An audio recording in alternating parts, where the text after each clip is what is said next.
Doctor Asif Nazrul একজন শিক্ষক, ঢাকা বিশ্ববিদ্যালয়ের শিক্ষক, কিন্তু তিনি মিথ্যুক, খাড়ার উপরে মিথ্যা কথা বলেন। বাংলাদেশের টি-20 বিশ্বকাপে খেলা না খেলা নিয়ে যেই ঘটনাপ্রবাহ ঘটেছে সেইখানটাতে ক্রীড়া উপদেষ্টা ডক্টর আসিফ নজরুল মিথ্যাচার করেছেন এমনভাবেই যে সেটা আমাদের ক্রিকেটারদের ইফেক্ট করেছে, তাদের সারা জীবনের স্বপ্ন নষ্ট করে দিয়েছেন এক সেকেন্ডে। তাদের কেউ কেউ কোমাতে পর্যন্ত চলে গিয়েছে, মেন্টাল কোমা, নিজেদেরকে খুঁজে পাচ্ছিলেন না। কখনো যে তাদেরকে ক্রিকেট মাঠে ফেরানো যাবে সেটাও ওই মুহূর্তে বোঝা যায়নি। টি-20 বিশ্বকাপ বাংলাদেশ না খেলাটা যে কত বড় শকিং ব্যাপার বুঝতে পারছি আমরা। যেই কথাগুলো আমি বললাম সেই কথাগুলো বলেছেন মোহাম্মদ সালাউদ্দিন। তার কথা নির্যাসটা এইরকম। বাংলাদেশ জাতীয় ক্রিকেট দলের সিনিয়র সহকারী কোচ মুখ খুলেছেন, বোমা ফাটিয়েছেন। আস্তে আস্তে অন্যরাও মুখ খোলেন, আস্তে আস্তে অন্যরাও বোমা ফাটান, আস্তে আস্তে আপনারা আপনাদের মনের ভাবটা, ইচ্ছাটা, আপনাদের যে হতাশাটা, দুঃখটা, কষ্টটা শেয়ার করেন। তাহলেই কেবলমাত্র এই দেশের মানুষ বুঝবে যে বাংলাদেশ ক্রিকেট কাদের খপ্পরে পড়েছিল। তাহলেই শুধুমাত্র এই দেশের মানুষজন, আবেগপ্রবণ মানুষজন, সহজ সরল মানুষজন বুঝতে পারবেন যে বিশ্বকাপ খেলা না খেলাটা শুধুমাত্র একটা বিশ্বকাপ খেলা না খেলার বিষয় না, এইটা বিরাট বড় রাজনৈতিক প্ল্যানের অংশ। আমি আমার অবস্থানে ভেরি প্রাউড। গত এই প্রায় 2 মাস ধরে বিশ্বকাপে বাংলাদেশে খেলা না খেলা নিয়ে আমি যে স্ট্যান্ড নিয়েছি সেই স্ট্যান্ডটাতে আমি এখনো স্টিক করছি, এবং আমি প্রতিনিয়ত দেখতে পাচ্ছি যে এই পক্ষে মানুষ ভারী হচ্ছে। মানুষ বুঝতে পারছে যে আমাদেরকে কিরকম ধোঁকা দেওয়া হয়েছে, কিরকম ধাপ্পাবাজরা আমাদের আবেগ নিয়ে খেলে একটা বিশ্বকাপ আমাদেরকে কষ্ট করে দিয়েছে। কথা বলুন, অন্যরাও কথা বলুন। আজকে সালাউদ্দিন ভাই বলেছেন, বাংলাদেশের কোচিং স্টাফের অন্যরা বলুন, আমাদের ক্রিকেট বোর্ডের অন্যরা বলুন, আমাদের ক্রিকেট প্লেয়াররা বলুন, আমরা সবাই সেই সত্যটা জানতে চাই। আমরা এই ক্রিকেট পাগল বাঙালি জাতির সামনে এই ভণ্ডদের মুখোশ উন্মোচন করতে চাই, যেন আর কখনো কোনো দিন আমাদের ক্রিকেট আবেগ নিয়ে কেউ জিম্মি করতে না পারে। দেখুন, এগুলো যে ঘটবে এটা প্রত্যাশিত। আমি পুরোটা সময় জুড়ে বলে আসছি যে এই ঘটনা ঘটছে। ইভেন 12ই ফেব্রুয়ারি নির্বাচনের পরে তাদের প্রত্যাশিত সরকার যদি গঠিত হয় তাহলে যে সবার মুখে তালা লেগে যাবে সেটাও আমি বলেছি, কিন্তু যদি সেটা না হয় তাহলে যে সবাই মুখ খোলা শুরু করবেন সেইটাও আমি বলেছি। আমি ভাই ওই সময়ও কথা বলেছি, আমি ভাই এই সময়ও কথা বলছি, আমি ভাই সব সময় কথা বলবই। কিন্তু যারা এই পুরো ষড়যন্ত্র, ক্রিকেট ধ্বংসের ষড়যন্ত্রের সাথে জড়িত, এই যে পার্শ্ববর্তী দেশের হেজিমনি আমাদের উপরে চাপিয়ে দেওয়া হয়েছে, ডক্টর আসিফ নজরুল্লাহ যে বলেছেন, তারা ভেবেছিলেন তাদের স্বপ্নের সরকার হবে। যেহেতু সেইটা হয়নি, অন্যরা তাই মুখ খোলাটা শুরু করেছেন। অবশ্যই আমি মোহাম্মদ সালাউদ্দিন ভাইকে এই জায়গাটাতে ধন্যবাদ দিই এবং অন্যদেরকে আহ্বান জানিয়ে মুখ খোলার জন্য।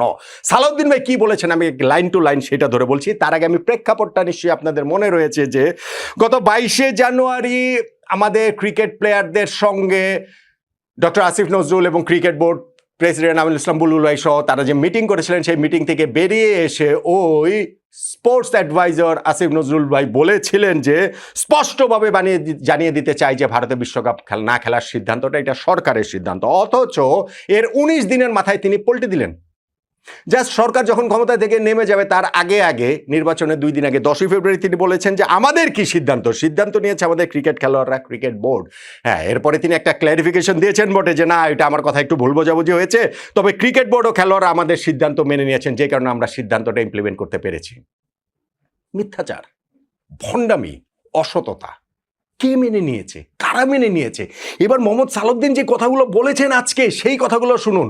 শুনলে আপনার কি মনে হবে যে সবাই মেনে নিয়েছেন, আমাদের ক্রিকেট সংশ্লিষ্টরা, আমাদের খেলোয়াড়রা মেনে নিয়েছেন যে আমরা আসলে বিশ্বকাপ খেলবো না? সালাউদ্দিন ভাই কি বলেছেন ডক্টর আসিফ নজরুলের ওই কথার রেফারেন্স ধরে? উনি একেবারে এমন মিথ্যা কথা বলেছেন। আমি নিজেও তো টিচার মানুষ, সালাউদ্দিন ভাই নিজেও নিজের কথা বলছেন, টিচাররা তো মিথ্যা কথা একটু কম বলেন, উনি খাড়ার উপরে এরকম মিথ্যা কথা বলবেন আমি ভাবতেই পারছি না। আমি কিভাবে ছেলেদের সামনে মুখ দেখাবো? উনি এভাবে ইউটার্ন নেবেন? উনি শিক্ষক মানুষ, ঢাকা ইউনিভার্সিটির শিক্ষক, উনি আমার দেশের সর্বোচ্চ বিদ্যাপীঠের শিক্ষক, উনি এভাবে মিথ্যা কথা বলবেন আমরা মানতেই পারছি না। মানবোটা কিভাবে, বলার মতো না এটা। উনি কি বলে আসলে এভাবে ইউটার্ন নিল? সালাউদ্দিন ভাই আমি একদম মানে line to line word to word quote করলাম, আপনি বুঝতে পারছেন যে তিনি বারবার নিজের বিস্ময় লুকাতে পারছেন না, তিনি এই জিনিসটাকে, এবং এটা তো সালাউদ্দিন ভাই নিজের শুধু কথা না, এইটা হচ্ছে গিয়ে আমাদের সবার কথা, সব কোচিং স্টাফের কথা, সব ক্রিকেটারদের কথা, কিন্তু তাদের মুখ বন্ধ ছিল, তারা কথা বলতে পারেন নাই, তারা সেই সাহসটা দেখাতে পারেন নাই, আমাদের অনেক মিডিয়াও সেটা পারে নাই। যাই হোক, সেটা তো আবার অন্য আলোচনা।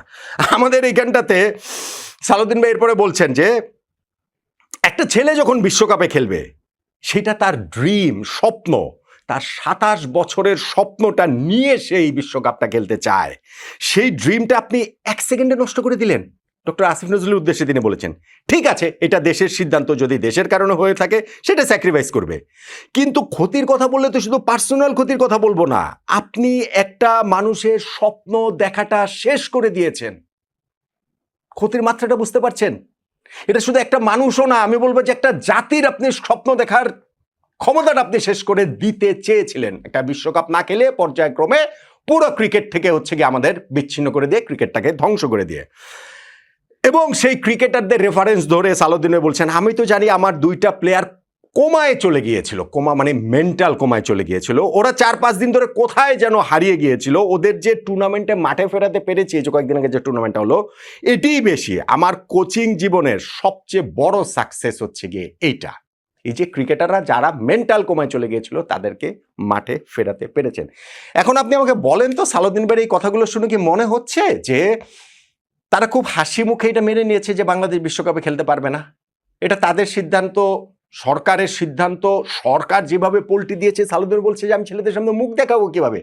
শিক্ষক সমাজেরই তো কলঙ্ক করে ভাই, ঢাকা বিশ্ববিদ্যালয়ের শিক্ষক তিনি, উনি তো কয়েকদিন পরে আবার তার ইউনিভার্সিটিতে ক্লাস নিতে যাওয়ার কথা রয়েছে, উনি কিভাবে ছেলেদের সামনে কথা বলবেন, কিভাবে ছেলেদের সামনে মুখ দেখাবেন?